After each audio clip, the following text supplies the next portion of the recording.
Então, o tema de hoje é um desafio para todos nós. É um desafio para quem apresenta e um desafio para quem ouve a apresentação. Porque, se existe um assunto que, de certa forma, traz uma polêmica, é o assunto das drogas, porque, para muitos, ele representa o primeiro passo no caminho da busca de uma percepção interior, da percepção que transcenda o material concreto. E muitos colocam os pés nesse caminho e muitas vezes sem saber direito que caminho é esse e onde ele vai dar, quais são os riscos e assim por diante. Então, o objetivo da nossa conversa aqui hoje não é de forma alguma trazer alguma demonização a respeito desse tema. Até porque, quando nós falamos de drogas, nós estamos falando de vários tipos. Estamos falando de drogas que trazem saúde, mas estamos falando também de drogas que trazem ruínas. Ruína na vida das pessoas, ruína na vida daqueles que estão nesse mercado e assim por diante. Não vamos entrar absolutamente nessa seara, mas vamos focar apenas a percepção desse assunto à luz do caminho espiritual conforme proposto pela escola espiritual da Rosa Cruz Áurea. Ok? De forma alguma vamos criar polêmica e também já de antemão pedimos desculpas porque esse tema necessita um background de conhecimento médico, bioquímico, etc., que absolutamente não é a nossa especialidade. Então, qualquer deslize da minha parte aí, por favor, vocês me perdoem já de antemão, tá ok? Muito bem, na semana passada nós falamos a respeito da necessidade de uma purificação tríplice nos 3 centros da consciência da alma humana, que é a cabeça, o coração e o santuário da vida, que estão ligados, respectivamente, aos 3 corpos que trazem a vida sutil do ser humano. Né? E na semana passada falamos especificamente da necessidade de uma purificação na alimentação, com todo o contexto da vida planetária, social, etc., porque isso, de fato, é um pré-requisito para as caminhadas posteriores nos degraus da escada iniciática da Rosa Cruz Áurea. Obviamente, isso não significa nenhum problema nos degraus iniciais, no degrau inicial, bem dito, assim como a questão das drogas também não significa nenhum problema no degrau inicial da entrada de qualquer pessoa que queira seguir a jornada da Rosa Cruz Áurea. Mas, em um determinado momento, assim como haverá necessidade de transformação da alimentação para aqueles que desejarem dar os passos subsequentes, assim também vai ser com a questão das drogas. E para a gente entender, então, o contexto, vamos como que dar uma olhada nesse desenho que foi feito, mas de uma outra forma, tá? Como se a gente estivesse olhando para nós mesmos de um outro ângulo. A gente pode falar que o ser humano ele tem 3 formas. Todos nós temos 3 formas. Nós podemos falar que nós temos uma forma espiritual. Essa forma espiritual é aquela que tem o próprio eu, ou aspecto individuado, interior no próprio ser humano, que o torna diferente, por exemplo, das outras ondas de vida, os animais e assim por diante. Né? Os animais eles têm esse aspecto do ego externo, mas não interno. Então, nós chamamos esse aspecto do eu, do próprio eu, como um ente autônomo e possuidor de uma existência própria e única, como sendo uma forma espiritual. Da mesma forma, né, da mesma maneira, nós temos uma forma psíquica, que poderíamos dizer é uma alma, é uma animação, é uma forma anímica, que é aquilo que traz o impulso desse eu individuado para a terceira forma de expressão do ser humano, que é a forma corporal, né, que é essa que nós tão bem conhecemos. Quando falamos de forma psíquica, estamos falando de alma, e aí a gente remete basicamente àquilo que a psicologia fala, né, psique, como sendo o estudo da alma.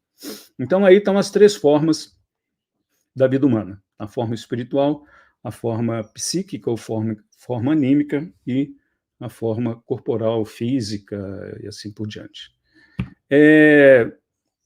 Essas três formas, por sua vez, podem ser vistas de maneira tríplice, ok?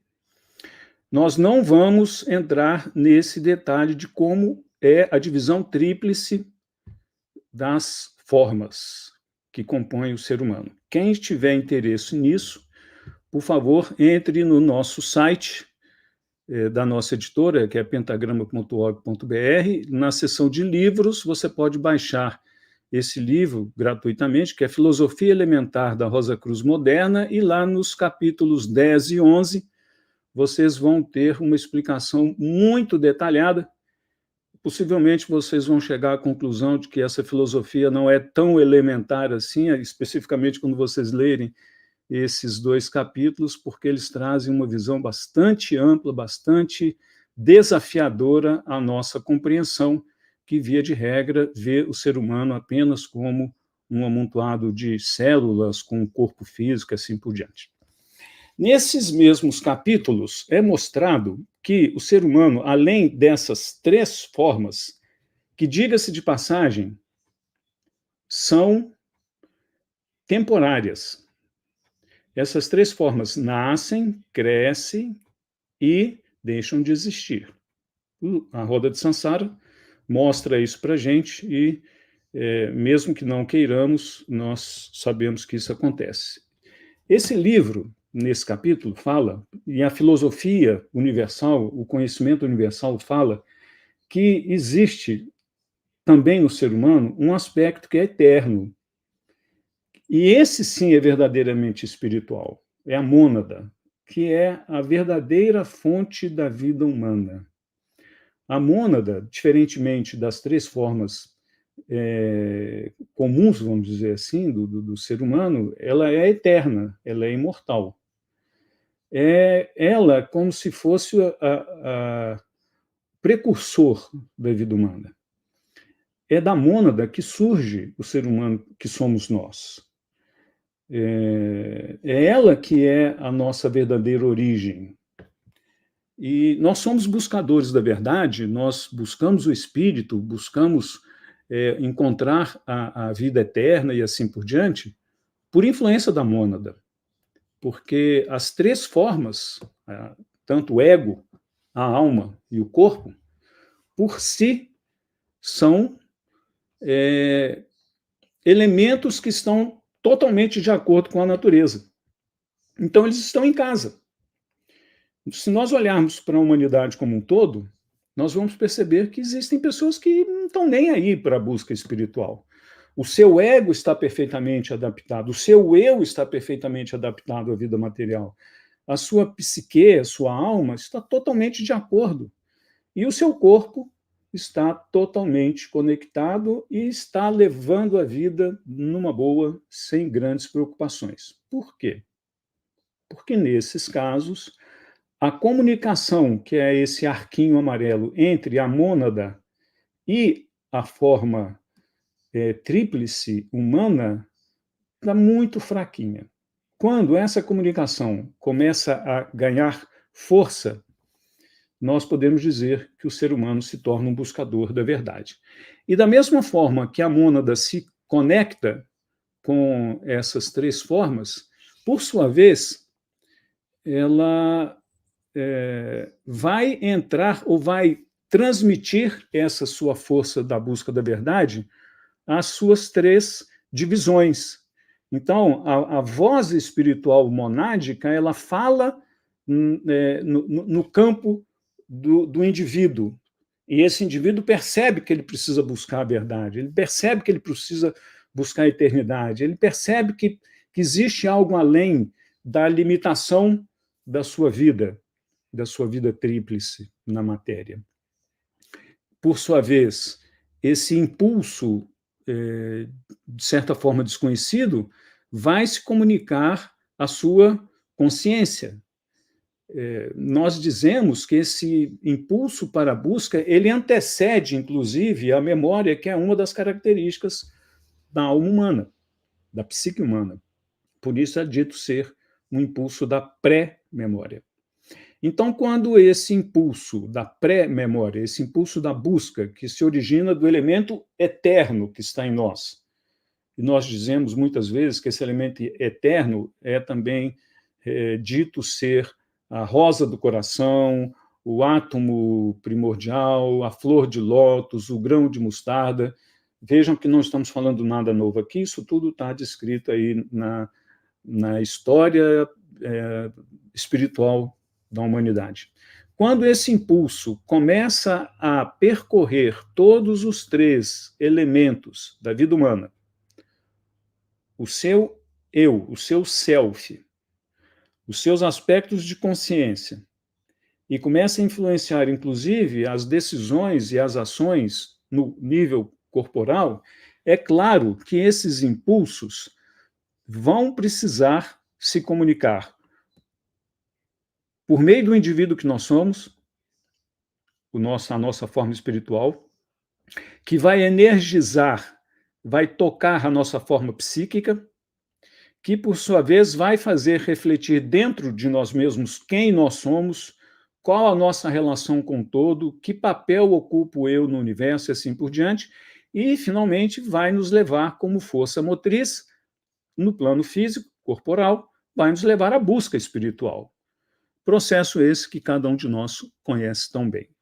Né? Aqueles que têm na busca espiritual uma demanda, vão aqui, vão acolá, buscam na alimentação, nas próprias drogas, buscam em gurus, mestres, livros, etc., a resposta para um impulso que veio do elemento monádico e que está trafegando em nós de uma maneira desconhecida. Nesses capítulos 10 e 11, vocês vão ter um detalhe bem aprofundado de que esses impulsos, eles precisam de vias, eles precisam de canais, eles precisam de estradas para percorrerem esses 3 blocos da vida humana. E essas vias são, por exemplo, aqui, gente, se vocês procurarem lá no Google científico alguma coisa a respeito disso, com certeza vocês não vão ter esse nível de informação, porque isso aqui é a informação que vem do campo esotérico, tá? Que muitas vezes é corroborada, quando possível, pelo conhecimento científico. Mas, por exemplo, a ciência não reconhece o sangue na sua forma mental. Ela desconhece isso. Mas o esoterismo, sim. A ciência desconhece que o sangue tem uma vertente astral, mesmo etérica, mas a ciência, sim. A ciência esotérica, sim. E a ciência comum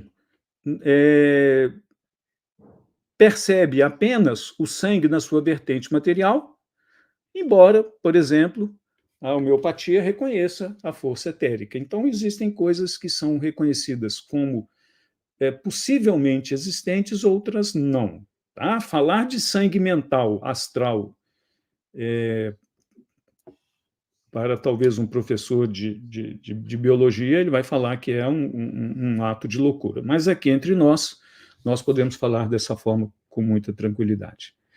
Então, a comunicação entre a forma espiritual, ou seja, o ego introjetado dentro de uma estrutura autônoma, aquilo que Jung fala do individuado, do indivíduo, com a sua própria psique, a sua própria alma, se dá, por exemplo, aqui eu não estou sendo exaustivo, mas se dá, por exemplo, por meio desses canais que são essas expressões sanguíneas astrais, mentais, etéricas, físicas, etc.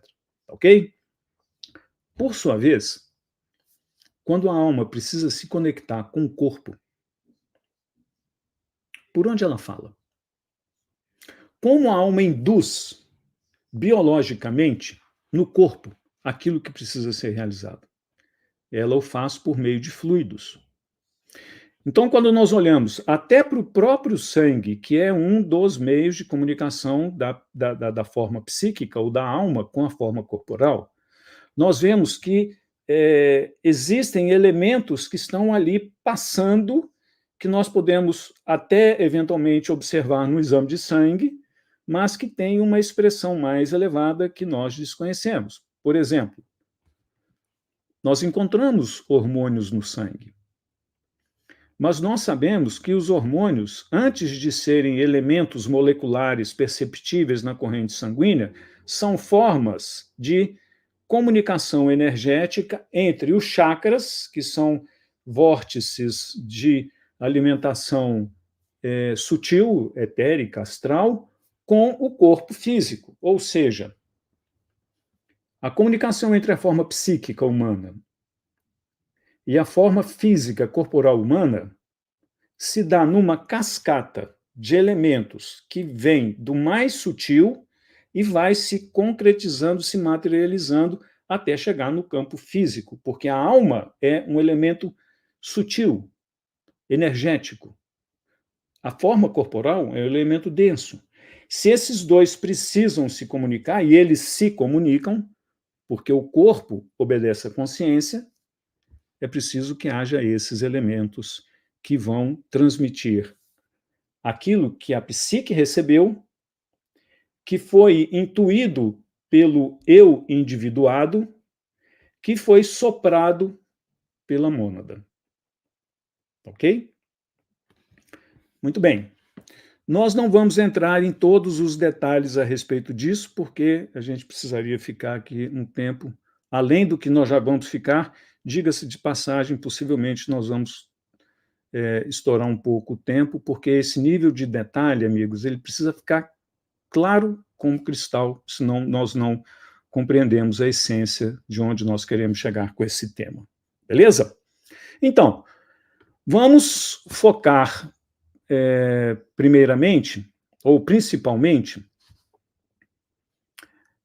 o campo da percepção humana, que é o campo da consciência, que está no santuário da cabeça. Nós poderíamos fazer exatamente essa mesma abordagem no santuário do coração, no santuário da vida, como o Neto explicou na palestra anterior. Nessa, nós vamos ficar bastante focados aqui no campo da percepção mental humana.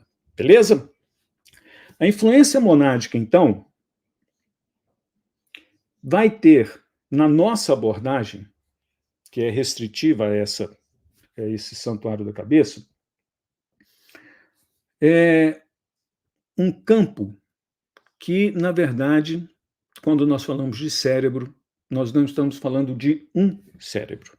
Nós já sabemos disso, e esse tema já foi apresentado anteriormente, que o cérebro humano, que é como fosse um grande repositório de forças psíquicas, forças conscientes, forças semiconscientes, forças inconscientes, tudo bate no campo da psique, vindo do coração, vindo do plexo e assim por diante. Tudo sobe e se expressa aqui como essa noção, vamos falar a verdade, às vezes muito desconhecida, que é o eu sou. Então, esse cérebro, ele recebe informações do passado, que é o cérebro reptiliano, que são informações que estão totalmente guardadas nos andares subterrâneos mais distantes da psique, que representa tudo aquilo que foi marcado na formação da psique humana durante a sua evolução ao longo da história da evolução do ser humano. Então, está lá desde quando o ser humano passou pelos estágios mais elementares da formação biológica até o momento atual. Tem também o cérebro límbico, a parte límbica do cérebro, que traz as imagens semiconscientes, que são aquelas ligadas à emoção, diferentemente das informações totalmente instintivas e animais incontroláveis que estão no cérebro reptiliano. E temos também o neocórtex, ou a parte nova, que é exatamente a sede da forma espiritual humana. É a sede do self, é a sede do eu sou. E esse conjunto de processadores, vamos dizer assim, é como se fosse um grande computador com três gigantescos processadores, né? Da mesma forma que a gente tem uma GPU, tem um processador de entrada e saída, tem isso, tem aquilo. No cérebro humano é como se nós tivéssemos três grandes processadores que atuam em conjunto para que o processo da vida consciente aconteça de uma maneira tão fantástica como nós vemos, vivemos. Então, esse conjunto, ele precisa se comunicar. E é por meio dessa comunicação que forças que estão nesses três grandes repositórios, isso sem falar nos estímulos externos, moldam o ser humano. Então, essas comunicações fazem com que tudo aquilo que é trazido para nós energeticamente como karma, como tendência, como forças hereditárias dos pais, como influências da família, do país, etc., e também tudo aquilo que nós construímos, atue em cima desse eu sou. E essas comunicações vão se dar por meio daquilo que, resumidamente, nós dizemos ser os neurônios. Na verdade, os neurônios não são tão bonitinhos assim como eles estão aí, né? Parece mais uma floresta de eucalipto, isso daí, do que os neurônios espalhados pelos cérebros do ser humano. Na verdade, os neurônios, eles se interconectam, formam redes, né? Tem aí até as famosas redes neurais que a ciência da computação está copiando, porque descobriu que funciona de uma maneira muito mais eficiente do que os modelos tradicionais de computação, e que são essas redes neurais que são como que elementos que processam informações de uma maneira extremamente especializada. Daqui um ou dois slides, nós vamos começar a falar um pouquinho a respeito dessas redes e vamos conectá-las com o objetivo do tema, que é chegar nas drogas. Tá? Até agora, nós estamos só introduzindo argumento de conversa para o nosso objeto mesmo de estudo. E os neurônios, na verdade, eles se conectam por aquilo que nós chamamos de sinapses. As sinapses é uma troca tanto energética quanto uma troca de substâncias ou de elementos tangíveis, né, compostos. E nós chamamos esses elementos tangíveis, que podem até ser percebidos pela ciência, são analisados, etc., nós chamamos de neurotransmissores, que são transmissores entre neurônios. E a comunicação entre os neurônios, e aí tem um monte de coisa que tem fenda, tem o neurônio que transmite, o neurônio que recebe, tem receptor, tem... Quem tiver curiosidade a respeito disso aí, isso é um campo lindo de se avaliar. Essa comunicação é a que vai materializar dentro do campo desse santuário da cabeça todo o processo que vem da fonte espiritual humana, mônada, para o seu self, para a sua psique, para o seu corpo.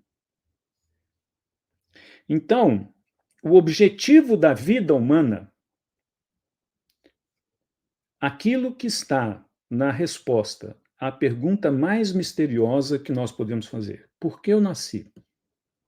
De certa forma, é materializado como uma possibilidade de busca de resposta por meio dessa estrutura.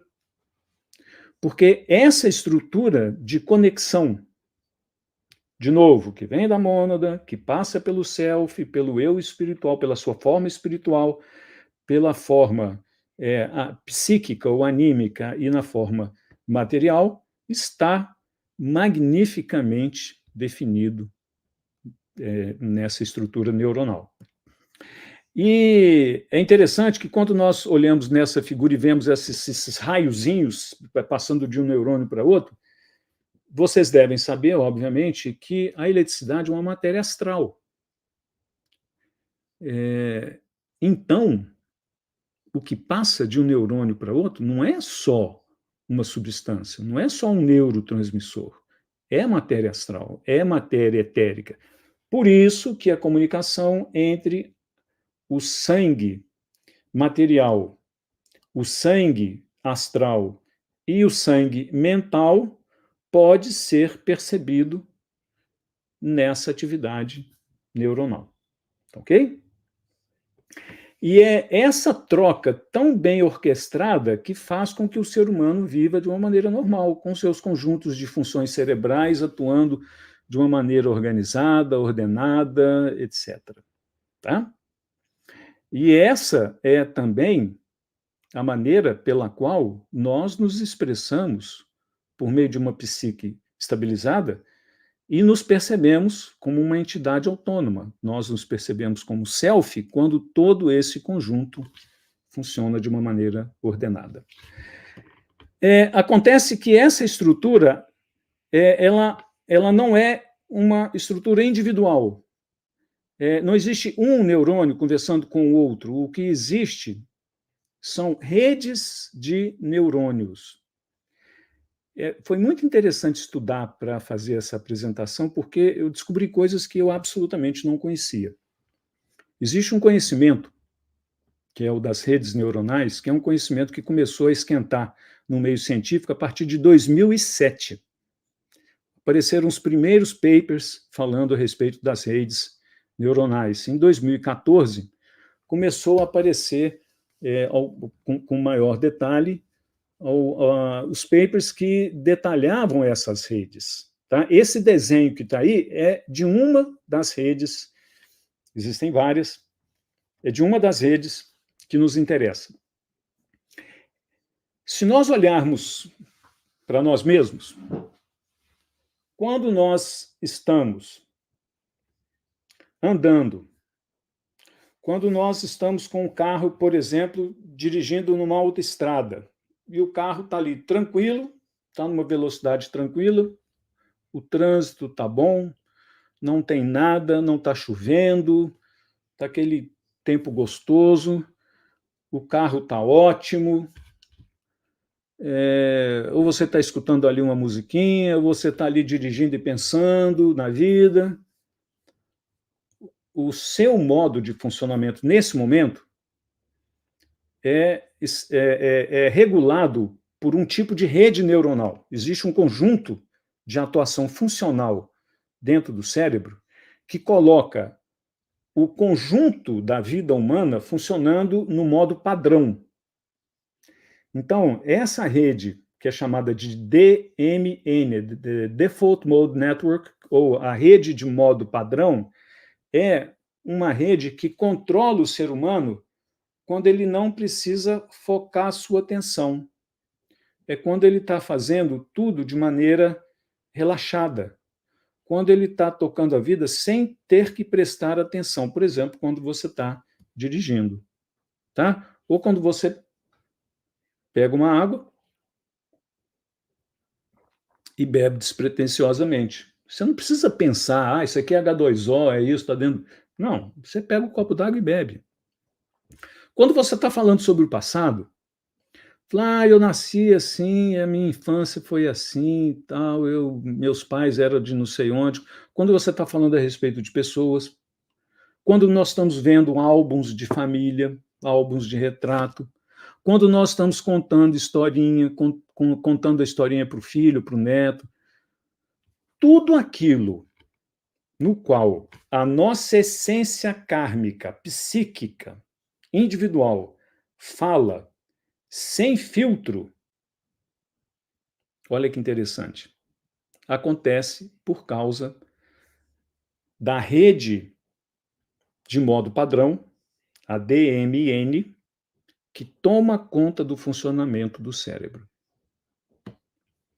Então, a noção do eu sou, com tudo aquilo que me pertence, os julgamentos que eu faço a respeito do meu vizinho, que eu não penso, eu julgo sem pensar.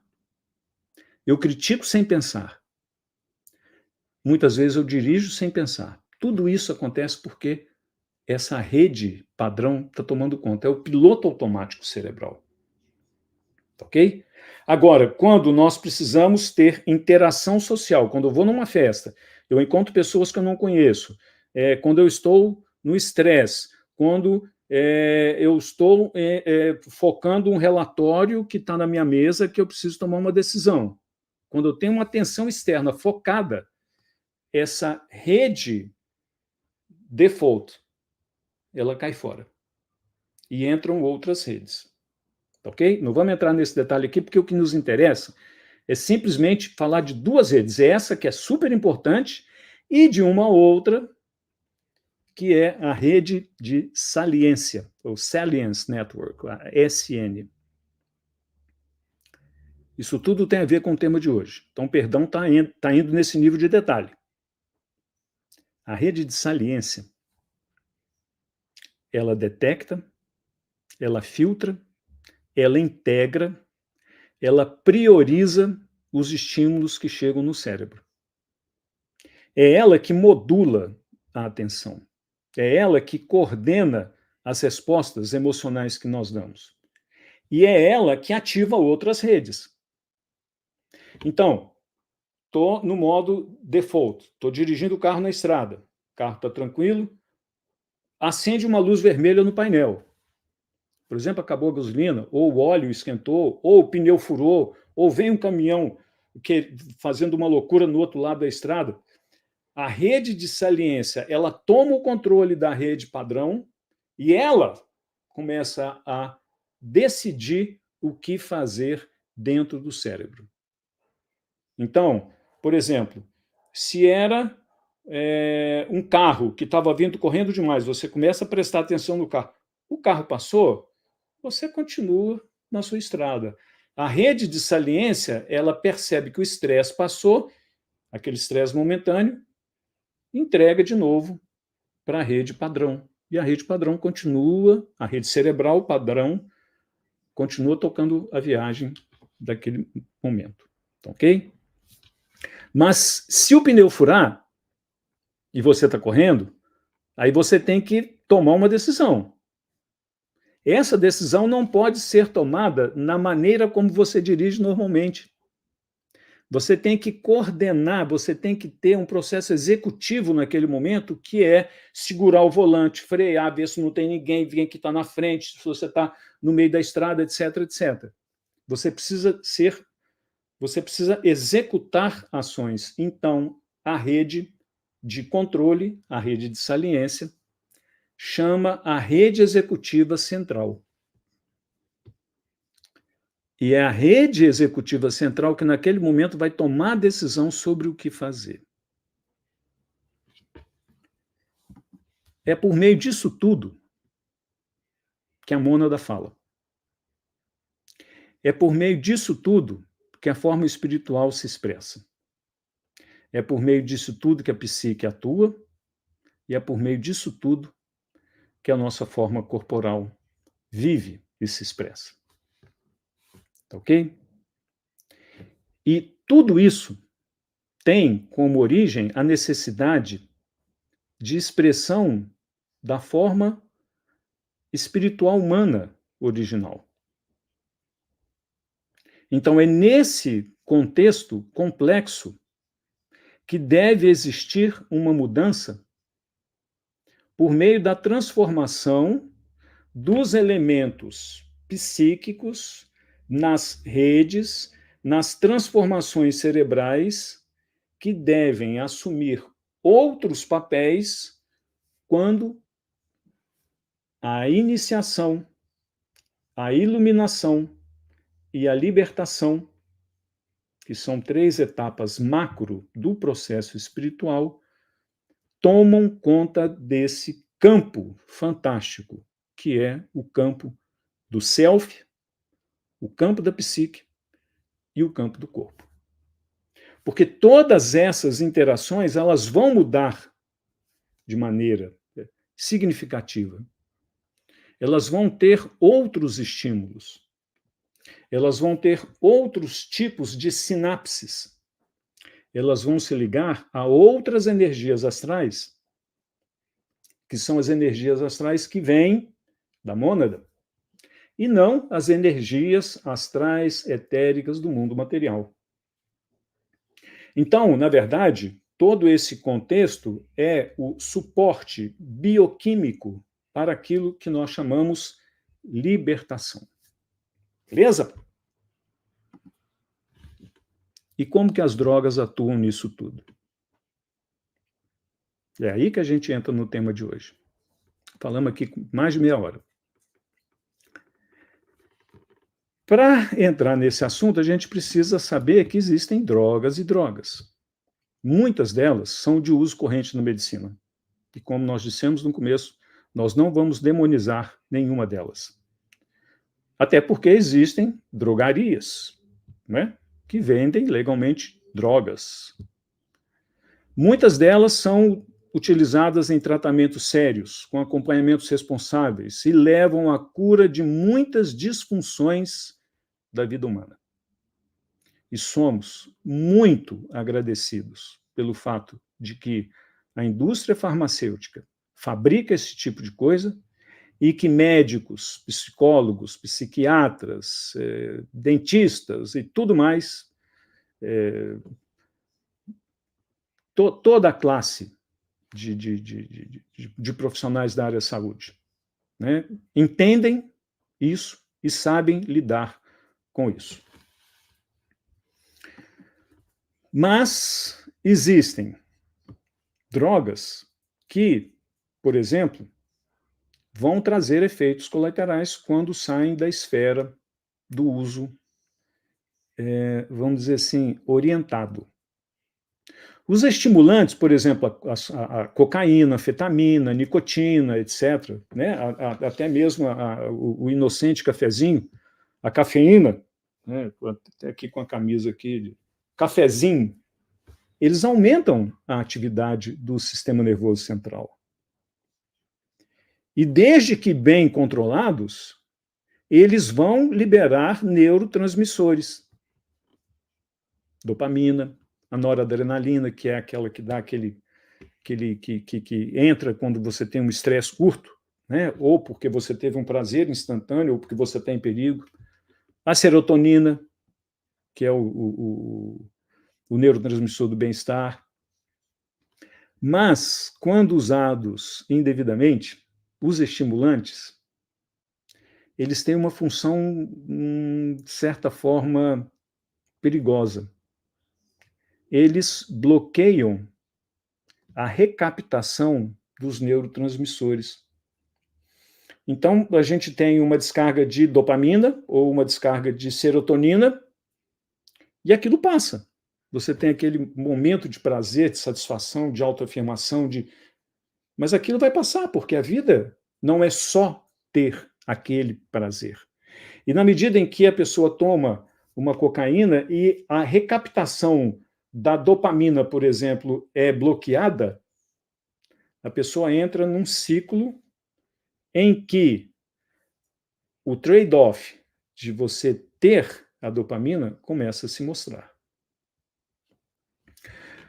Você tem, por exemplo, as drogas depressoras, o álcool, os benzodiazepínicos, os barbitúricos, né, remédio. Lembra lá que tinha uma tal de cibalena que a gente usava antigamente, Gardenal, etc. Essa classe de drogas, ela inibe o sistema nervoso central. Então, ela pode servir para, por exemplo, minimizar a dor de dente que você está tendo, a dor de cabeça, etc. Né? Ela pode aumentar,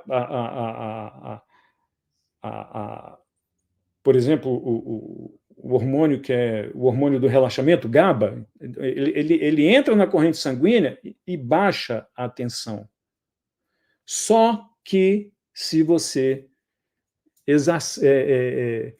exagera, você pode ter o que a ciência chama de depressão respiratória, que leva à morte como a gente vê, de vez em quando, infelizmente, a morte de pessoas que exageraram no uso das drogas depressoras e que a respiração, os batimentos cardíacos param e a pessoa morre.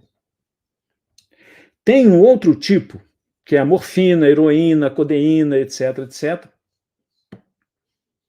que são analgésicos muito mais possantes, por exemplo, do que cibalena, esse tipo de coisa. E eles também, quando fora do uso estruturado médico, eles vão provocar sensação de prazer, de bem-estar, mas eles também vão trazer estados possíveis depressores respiratórios, risco de vida e morte. Tem uma classe que é possivelmente a classe de entrada daqueles que buscam a espiritualidade pelas drogas, que são os alucinógenos. Ácido lisérgico, o DMT, que é o composto, né, dimetiltriptamina, que é o composto do ayahuasca, a psilocibina, que é o composto dos cogumelos, aqueles cogumelos dourados, a mescalina, lá daquele mexicano lá, né, como é que chama lá, o coiote, né? Esse tipo de substância, aqui está o perigo, ele causa um transtorno fortíssimo, uma desestruturação nas redes neurais. Aqui está a razão pela qual o uso dos alucinógenos transforma tanto a psique humana. Porque todas as redes que coordenam o funcionamento em modo normal, ou o funcionamento executivo, ou a filtragem de estímulos, né, a rede de saliência, para você saber o que eu faço agora. Eu vou para um lado, eu vou para o outro. Tudo isso fica alterado, por exemplo, pelo uso de cogumelo, pelo uso do ácido lisérgico, LSD, pelo ayahuasca, pela mescalina, etc, etc. E existem, finalmente, aqueles que são os canabinoides, que estão relacionados com os receptores canabinoides que existem no cérebro, que também eles afetam a sinalização ou a comunicação entre os neurônios. E é daí que vem a liberação, vem a interferência na liberação do GABA, do glutamato, que são neurotransmissores que vão fazer a coordenação dos estados de atenção do cérebro humano. E aí isso vai interferir na coordenação motora, vai interferir na percepção do tempo, vai modular a dopamina. Isso tudo, amigos, no final das contas, vai fazer com que a comunicação entre as três formas da psique humana, do self humano e do corpo humano, sejam virados de cabeça para baixo. E é aqui que está o perigo. E especificamente, o DMT, que é o ayahuasca, que talvez seja, dentro das perguntas relativas às drogas que nós recebemos nas nossas palestras, é o campeão. Por que eu não posso tomar o DMT? Não é que a escola fala que você não pode tomar DMT. O que você precisa saber é que o ayahuasca ele vai trazer uma alteração fortíssima na noção do self, do eu sou. Porque vocês se lembram quando nós falamos da rede default, a DMN, a rede padrão, rede de modo padrão? Essa rede atua no córtex frontal, ela é fortíssima no córtex frontal, no pré-frontal. E uma das funções básicas da DMN é permitir que a pessoa possa ter a noção clara de quem eu sou. É pela DMN, pela rede padrão, que você fala eu sou eu e essa multidão que está atravessando a rua aqui no centro da cidade é diferente de mim. E quando a rede padrão é inibida na sua função, a coordenação cerebral, neural, que estabelece o limite entre o que eu sou e que os outros são, fica totalmente desregulada. Isso aqui, gente, não é a escola que está falando. Isso aqui é a ciência que está falando, como eu disse, a partir de 2007, 2014, ou seja, conhecimento novo. Tá? Então, isso leva a uma despersonalização. Porque existem receptores no córtex pré-frontal, né, e quem quiser estudar vai ler, vai perceber lá que tem um tal de 5-HT2A, que é um receptor, que quando ele está desregulado, ele produz comunicação anômala. E isso quebra a barreira entre a percepção cerebral do que eu sou e do que os outros são. Isso leva a uma fusão artificial com o todo, com todos, com o ambiente, com tudo que está ao nosso redor. E essa é o reflexo falso. Desculpe, estamos falando a verdade sem meias palavras. Isso é o reflexo falso, provocado artificialmente por meio de uma substância da união espiritual total que é provocada quando a mônada entra em ação no corpo humano e ela, mônada, como elemento espiritual divino, traz a sua conexão com o todo e com todos para o mundo espiritual. É uma paródia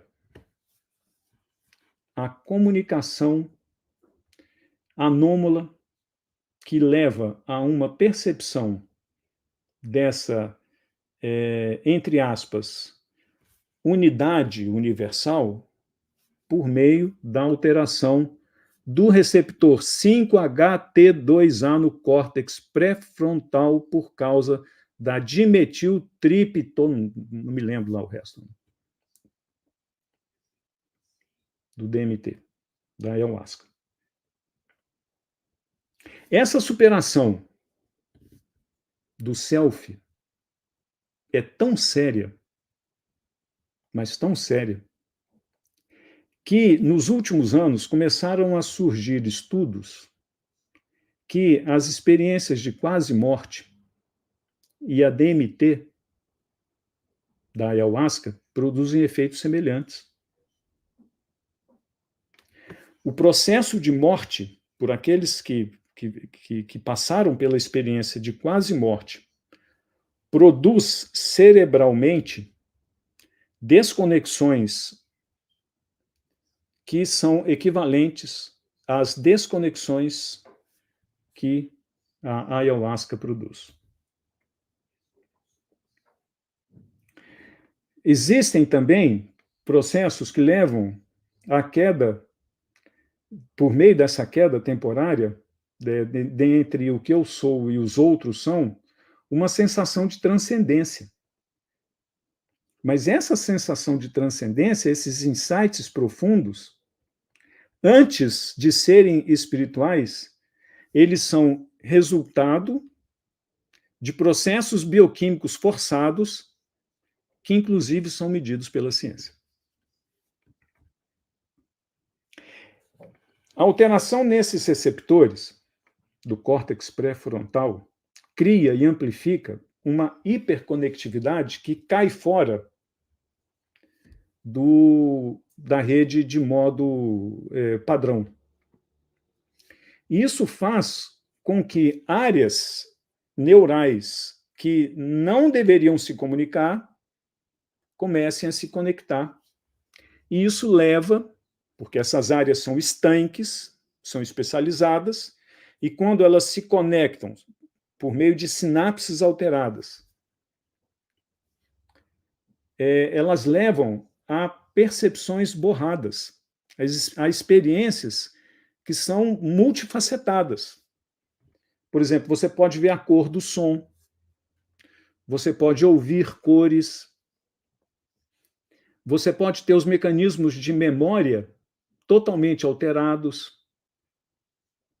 porque a regulagem fina do seu cérebro, a área onde o som é processado, a área onde a cor é processada, e que são áreas estanques, elas se comunicam anomalamente. Isso faz com que experiências incomunicáveis surjam dentro da psique humana. E sabe onde está o maior problema? É que aquilo que está oculto no cérebro reptiliano, que está lá funcionando, aquilo que está parcialmente oculto no cérebro límbico, aquilo é trazido à tona na psique humana de maneira completamente descontrolada.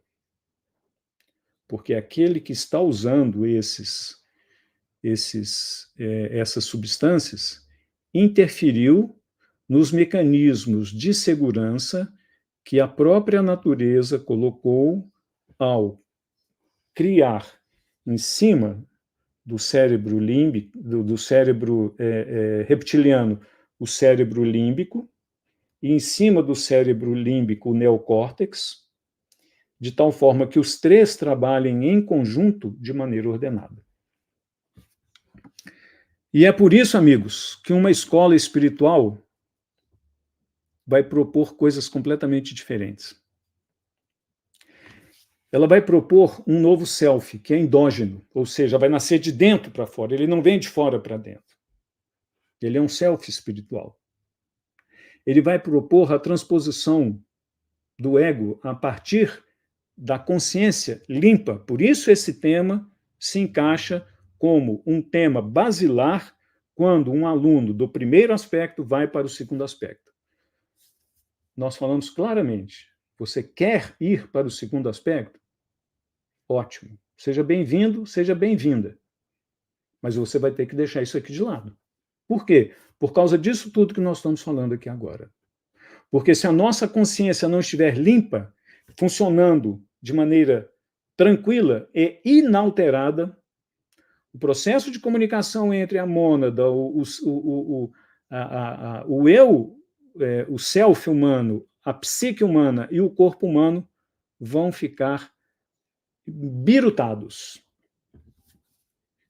E isso não é a nossa proposta.